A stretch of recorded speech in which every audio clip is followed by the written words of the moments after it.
Hey, what's up YouTube? Sean Forney here. It's been a little bit since I've done a video for you guys, but busy life, you know how it works. This past summer, I wound up upgrading my hayfield over here since we've been liming and fertilizing every few years. That's one of our hayfields. It's getting too thick now for my hay bind. So whenever I have my hay bind, I was only able to cut at 1 mile per hour. That's it. So I wanted to upgrade to a disc bind. All of my buddies said, hey, you need to upgrade to a disc bind.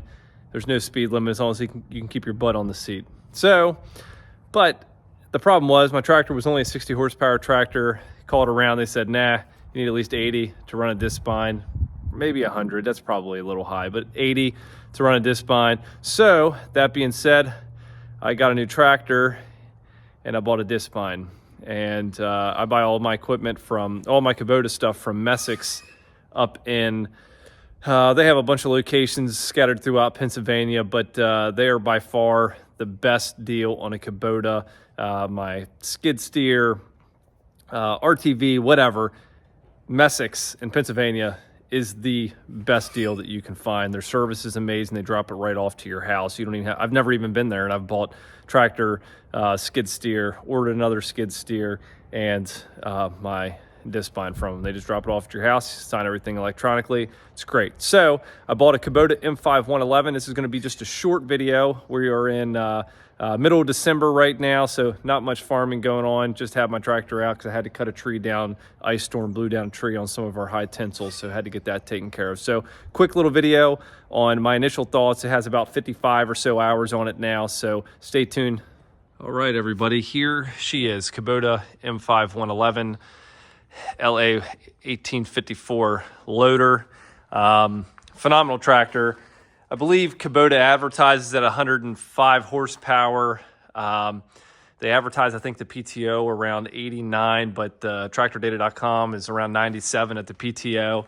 But it's a phenomenal tractor. It's a big tractor. The only downfall is this tractor is so big, so it's hard to take down into the woods. But I do have old John Deere 750 over there with the loader, and then a John Deere 650 as well. Both of them, that one has 700 hours. The John Deere 750 or 790 rather has 400 hours on it. So this is the beast. I got the deluxe cab, all of that good stuff. Everybody said, hey, you know, I always enjoyed the open station tractors. I like getting my sun during the summer, so I've never had any complaints with an open station. But since I was getting a new tractor, figured it was time to go ahead and get a cab. Now, you're probably saying, well, Sean, you probably don't even look like you farm because look how clean this tractor is. Well, a buddy of mine, Rockwell's Mobile Detailing and Paintless Stint Repair, detailed this thing for me. Not only does he do cars, but he does tractors. He did my skid steer. So what I'd like to do and continue to do is after every farming season, get it completely detailed so she stays in good shape. Does have a category 2 3-point rear, plenty of lifting capacity, has plenty of power to run everything. The one problem I'm having is trying to find the implements after COVID with all the shortages in the supply chain, trying to find the implements for this bad boy. Inside, it is a super comfy cab. You got the shock absorbing seat. Has more buttons in here than I know what to do with. But I opted for the 24 speed, so it has high, low, and then it has a low range in each high and low. So it's a 24 speed shuttle shift and has everything you need. Has your working lights, and another reason why I like buying things from Messick's is because whenever you buy something from Messick's, if you get it loaded, it literally comes with everything that you could want. The big thing is, they do add on the rear wiper, radio, all that good stuff. Has air conditioning, all your controls, all of that. I've only had a couple little tiny issues with it. I was getting an error code in 6th gear high, my road travel gear, only. And apparently right after I bought it, I was taking down some of the autumn olive there around that field, and apparently one came up and broke a sensor off the transmission. So they finally came down. Again, Messick's came all the way down to my house 2 hours away and did the service for me under warranty. But it has everything you could want in a modern tractor, with the exception of one thing, and I'll talk about that here in a minute. But I do have my old New Holland moisture tester for my baler. Messick's also came down and installed that for me, because I want to, you invest so much money into farming and fertilizer and lime and all this other stuff. You want to make sure you're baling your hay at the right moisture content. And while I don't mind picking it up and smelling it and rubbing it on my face or whatever like old time farmers do, I'm not a pro. This I would really like this to be more of a mechanical than this button. I find that they break. It seems to be working fine so far, but again, rear working lights, front working lights, headlights, turn signals, the whole shebang.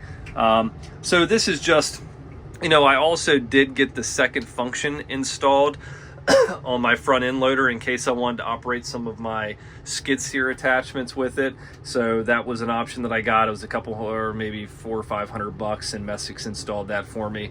And there's the engagement for that second set of remotes up front. I do really like how big and tall and kind of out of the way the loader operation is. I think it's in a convenient spot. I do like it. Brakes are good, all that good stuff. Another